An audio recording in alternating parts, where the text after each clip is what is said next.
Good morning, students. Today we will start our next chapter of class 6, that is components of food. कौन सा topic है students? Components. Components of food. ठीक है, तो food के अंदर क्या होता है स्टूडेंट्स? न्यूट्रिएंट्स. अब सबसे पहले मैं आपको बता देती हूँ, आपने पढ़ा होगा कि हमें फूड खाना जरूरी होता है. क्यों?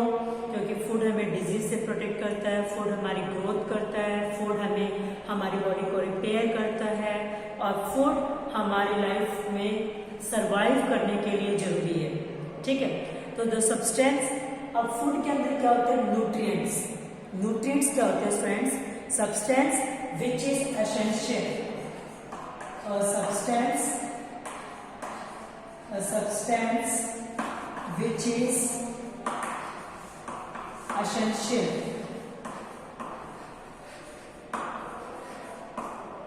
essential for maintaining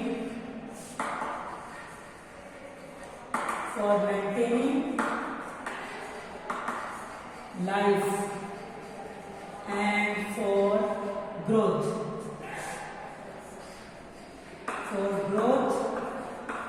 Of our body is called, उसको हम क्या कहते हैं students? Nutrients.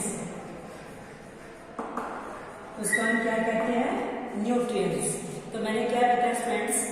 A substance which is essential for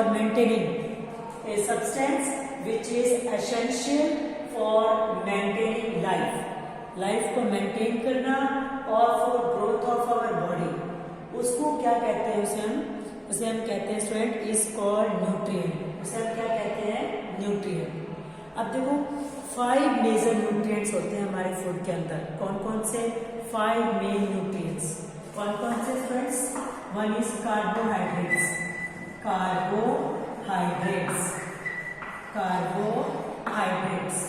B कौन सा है स्टूडेंट्स? प्रोटीन्स. क्या है? प्रोटीन्स. सी क्या है स्टूडेंट्स? फैट. डी क्या है? विटामिन्स. और ई क्या है स्टूडेंट्स? मिनरल्स. ओके, सो ये 5 मेन न्यूट्रिएंट्स हैं हमारे फूड में जो हमारी बॉडी को परफॉर्म करने के लिए चाहिए. तो कौन कौन से होंगे? Carbohydrates, proteins, fat, vitamins and minerals. अब सबसे पहले हम 1 by 1 इन सबको डिस्कस कर लेते हैं. अच्छा, अगर मैं वर्ड यूज करूं कंपोनेंट ऑफ फूड, क्या वर्ड यूज करूं स्टूडेंट्स? Component of food. तो टोटल कंपोनेंट ऑफ फूड कितने हो गए? 7 है. तब मैं इसमें 2 और ऐड कर दूंगी कंपोनेंट ऑफ फूड में, दैट इज वाटर और that is रफेज को आप डाइटरी फाइबर्स भी बोल सकते हैं. ये न्यूट्रिएंट्स की कैटेगरी में नहीं आता, ये न्यूट्रिएंट्स नहीं है, बट फिर भी हमारी बॉडी में इनकी बहुत ज्यादा रिक्वायरमेंट होती है. ठीक है, क्योंकि वाटर हमारे टेम्परेचर को मेंटेन करता है. ये सब मैं आपको बताऊंगी बाद में. ठीक है, एक बार हम डिस्कस कर लेते हैं. तो 5 अगर पूछे कौन कौन से न्यूट्रिएंट्स हमारी बॉडी को जरूरत होती है, तो न्यूट्रिएंट्स हो गए कार्बोहाइड्रेट, प्रोटीन, फैट, विटामिन्स और मिनरल्स. लेकिन कंपोनेंट ऑफ फूड का है, देन ये carbohydrate, protein, fat, vitamin, minerals, water और रफेज को हम डाइटरी फाइबर्स बोलते हैं. These are called component of food. अब 1 by 1 सबसे पहले हम डिस्कस करते हैं, दैट इज कार्बोहाइड्रेट्स. सो कौन सा कंपोनेंट डिस्कस कर रहे हैं स्टूडेंट्स? कार्बोहाइड्रेट. नंबर 1 है कार्बोहाइड्रेट. सो कार्बोहाइड्रेट में देखो स्टूडेंट्स, कार्बोहाइड्रेट कौन से फूड होते हैं जिनसे हमें क्या मिलती है? Energy. So energy giving food. What I told? Energy giving food. So carbohydrate क्या होते हैं students? Energy giving food. Okay, energy giving food, जो फूड हमें बॉडी को एनर्जी देते हैं। देखो, अगर हमारी बॉडी में एनर्जी नहीं होगी तो we can not run, we can not walk, I can not talk, मैं ना बोल सकती, ना मैं खेल सकती, ना मैं भाग सकती। और धीरे धीरे बॉडी अगर सारी एनर्जी यूज हो जाएगी तो अंदर हमारी बॉडी में डाइजेशन, एक्सक्रीशन, रेस्पिरेशन, जितने भी प्रोसेस हो रहे हैं वो सब भी नहीं होंगे। तो एनर्जी बहुत जरूरी है हमारी बॉडी के लिए। सो मेन जो हमारे सोर्स है जिनसे हमें एनर्जी मिलती है वो क्या है? प्लांट्स है। तो हम ज्यादातर कौन से प्रोडक्ट्स खाते हैं? प्लांट्स के प्रोडक्ट्स खाते हैं जिनसे हमें एनर्जी मिलती है। सो जैसे आप एग्जाम्पल में लगा लो स्टूडेंट, सीरियल्स, क्या बताया मैंने? सीरियल्स। जैसे सीरियल्स में क्या जाता है? दाने वाली चीजें, जैसे मेज, मक्का जिसे बोलते हैं, राइस, वीट, पल्सेस, तो ये सब क्या है? सीरियल्स में। अब देखो ऐसे पोटैटो,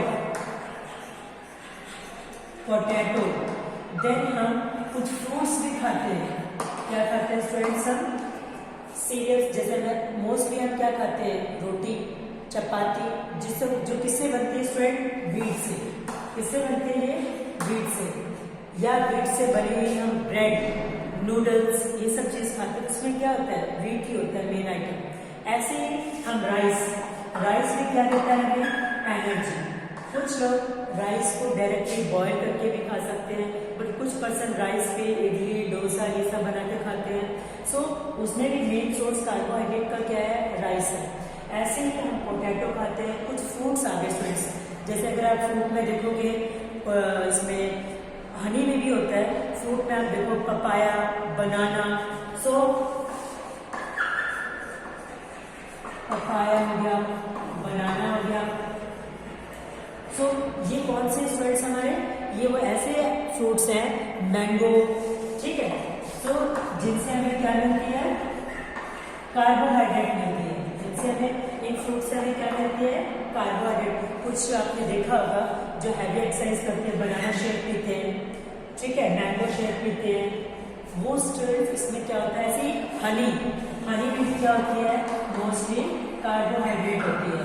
सो इसीलिए हम बॉडी में कार्बोहाइड्रेट को लेते हैं। क्यों? क्योंकि ये हमारे को एनर्जी की जरूरत होती है। और एनर्जी क्यों जरूरत होती है? Because for running, for talking, for walking, for you can say sleep. जब हम सो रहे हैं तब भी हमारी बॉडी को एनर्जी की जरूरत होती है, बिकॉज हमारी बॉडी के इंटरनल ऑर्गन्स वर्क कर रहे हैं। आप सांसें कंटिन्यूसली लेते रहते हो, हमारा हार्ट कंटिन्यूसली बीट करता रहता है। तो इसका मतलब क्या है स्टूडेंट्स?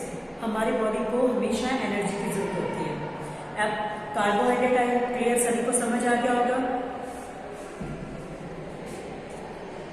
सो ये क्या होगा? कार्बोहाइड्रेट मेनली कहाँ की सोर्स होगा स्टूडेंट्स? प्लांट्स की सोर्स है। कार्बोहाइड्रेट कहाँ की सोर्स है? मेनली प्लांट सोर्स है। तो प्लांट की सोर्सेस से ही हमें ये सब चीजें मिली है। नेक्स्ट हम इसके बारे में डिस्कस करते हैं, प्रोटीन। नेक्स्ट कौन सा हो गया students? That is called protein. अब हमारी बॉडी को प्रोटीन की भी जरूरत होती है। नेक्स्ट कंपोनेंट ऑफ फूड, जिसको हम न्यूट्रिएंट्स, नेक्स्ट न्यूट्रिएंट कौन सा है हमारी बॉडी को जरूरत होती है? That is protein, that is proteins. Okay, जो कार्बोहाइड्रेट जो हमने खाई है स्टूडेंट्स, वो मोस्टली स्टार्च के फॉर्म में होती है। और जो सिंपलेस्ट कार्बोहाइड्रेट है जो हम इजीली डाइजेस्ट कर सकते हैं, बॉडी में क्विक डाइजेस्ट हो जाती है, वो होता है ग्लूकोज, जो आप पानी के अंदर घोल के पीते हो स्टूडेंट्स। तो जिससे हमारी बॉडी को बहुत जल्दी एनर्जी मिल जाती है। सो ग्लूकोज भी क्या एक प्रकार की कार्बोहाइड्रेट है। और जो हम डेली कार्बोहाइड्रेट खाते हैं वो मेनली क्या होती है? स्टार्च। अब आ जाओ स्टूडेंट्स, प्रोटीन। हमारी बॉडी में प्रोटीन क्यों जरूरी है? क्योंकि हमारी ग्रोथ के लिए, हमारी बॉडी की ग्रोथ के लिए।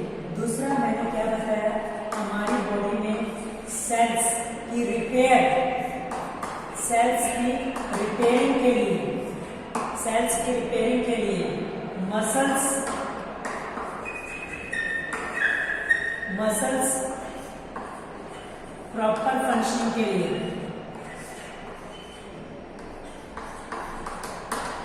मसल्स की प्रॉपर फंक्शनिंग के लिए, ठीक है। हमारी बॉडी में अलग अलग मसल्स है, मसल्स की अच्छी तरीके से प्रॉपर फंक्शनिंग हो, मसल्स की ग्रोथ अच्छी हो, इसीलिए हमारी बॉडी में क्या है? हमें प्रोटीन, हमारी बॉडी को ग्रोथ करने के लिए कहीं पे भी हमारी बॉडी में टूट फूट कट ऐसे बाउंड घाव हो जाते हैं, तो हमारी बॉडी में अगर प्रोटीन्स होगी, ठीक है, सपोज मेरे यहाँ से कट हो गया, तो ये प्रोटीन्स ही होते हैं स्टूडेंट्स जो बॉडी में फाइब्रोनेजिन नाम की प्रोटीन्स होती है। जैसे अगर आपकी उंगली में कट लग जाएगा तो वहाँ पे उस कट को भरने के लिए हमारी बॉडी में प्रोटीन्स की जरूरत होती है। सो अगर कहीं पे कुछ कट हो गया, बाउंड हो गया, एनी रप्चर हो गया टिश्यूज में, तो उन सब के लिए, ग्रोथ के लिए, बॉडी में सेल्स के रिपेयरिंग के लिए, तो हमारी बॉडी को क्या जरूरत होती है? प्रोटीन्स की। तो इसको बोलते हैं, प्रोटीन्स को हम क्या बोलते हैं? Body building food. प्रोटीन्स को हम क्या बोलते हैं friends? Body building food. Proteins को हम क्या बोलते हैं स्टूडेंट्स? Body building food. अब आप देखो प्रोटीन्स किस में होते हैं? मोस्टली हमें क्या खाना चाहिए? पल्सेस। तो ये प्लांट्स की प्रोडक्ट है पल्सेस। क्या होती है? सबसे ज्यादा किसमें होता है? सोयाबीन। तो सोयाबीन के अंदर हमें खाना चाहिए, क्योंकि सोयाबीन के अंदर मोस्टली क्या होती है? बहुत ज्यादा अमाउंट में प्रोटीन होती है, और ये प्रोटीन हमारी बॉडी के लिए क्या होती है? रिपेयर के लिए, ग्रोथ के लिए, बॉडी को बिल्ड करने के लिए उनकी सब में जरूरत होती है। अब आप देखो स्टूडेंट्स, मैं आपको बताती हूँ। सो प्रोटीन्स को हम क्या बोलते हैं? Body building food. सो हमारी बॉडी में प्रोटीन्स किस किस से मिल रही है हमें? Milk, cheese, butter, pulses, beans, soybean, fish, meat, और आप कह सकते हो चिकन, एग्स, इन सब से हमें क्या मिल रही है? प्रोटीन। इन सब से हमें क्या मिल रही है स्टूडेंट्स? प्रोटीन। सो आप चिकन कह सकते हो, एग, मीट, बटर, ठीक है। तो ये सब जो मैंने अपने बहुत सारे नाम भी आपको सामने बताया है, तो ये सब क्या है students? Fish, groundnut, soybean, beans, ये सब हमारे ऐसे फूड है जो हमारी बॉडी को बिल्ड करने में हेल्प करते हैं। अब कुछ ऐसे फूड हैं जिनके अंदर, जैसे अगर मैं मिल्क बोलती हूँ स्टूडेंट्स, तो मिल्क के अंदर प्रोटीन भी है। मिल्क के अंदर कुछ जरूरी नहीं कि एक फूड के अंदर एक ही न्यूट्रिएंट्स है। अब मिल्क है, मिल्क के अंदर अगर आप देखोगे स्टूडेंट्स तो प्रोटीन भी होता है, मिल्क के अंदर कार्बोहाइड्रेट भी है, मिल्क के अंदर फैट भी है, मिल्क के अंदर विटामिन भी है। इसीलिए मिल्क को कहते हैं बैलेंस डाइट, एक कंप्लीट फूड, ठीक है। इसलिए मिल्क को क्या कहते हैं स्टूडेंट? एक कंप्लीट फूड, एक बैलेंस डाइट फूड। इसीलिए जो ग्रोइंग बच्चे हो या किसी भी एज के हो, आपको मिल्क हमेशा पीना चाहिए। हमेशा मिल्क क्या है स्टूडेंट? आपको पीना चाहिए, because that is good for your health. And for growing children it will be, you will drink 2, that is you can say 2 mug, okay, like this much glass, 2 glass of milk daily you have to eat। 2 glass दूध आपको हमेशा पीना चाहिए। But milk depend करता है किसको कितना पीना चाहिए। दैट इज अगर वो हैवी एक्सरसाइज ज्यादा करता है तो उसको आप ज्यादा अमाउंट में मिल्क पीना पड़ेगा। 3 की जगह 4 ग्लासेस भी हो सकते हैं। बट जो ज्यादा हैवी एक्सरसाइज, हैवी वर्कलोड नहीं करते, वो मिल्क मॉर्निंग और evening 2 glasses that is enough. और अगर आपकी बॉडी में ज़्यादा जॉइंट्स में पेन हो रही है तो आप 1 ग्लास दूध भी पी सकते हो, ठीक है। सो स्टूडेंट्स, कुछ कई बार क्या होता है, ज़्यादा मिल्क, ज़्यादा बॉडी में कैल्शियम जमने की वजह से भी जॉइंट्स में पेन होना शुरू हो जाता है। सो इसलिए डिपेंड अपॉन कि आप कैसे, डॉक्टर आपको कैसे बताता है। अगर जॉइंट्स की कोई प्रॉब्लम है then you discuss and then you drink the milk, okay students. So proteins और फैट्स के बारे में मैंने बताया, कार्बोहाइड्रेट्स के बारे में बताया। कार्बोहाइड्रेट्स में स्टार्च और प्रोटीन का मैंने टेस्ट भी आपको करके दिखाया है वीडियो के अंदर, आप वहाँ से देख सकते हो। सो आई होप ये क्लियर है। आज का एक क्वेश्चन है स्टूडेंट्स कि जिसमें किसमें सबसे ज्यादा प्रोटीन होता है? कौन सा फूड ऐसा है जिसके अंदर सबसे ज्यादा प्रोटीन होता है? So what is the main source of protein? So you have to give your answer in my comment box. What is the main source of protein? So thank you students for watching my videos.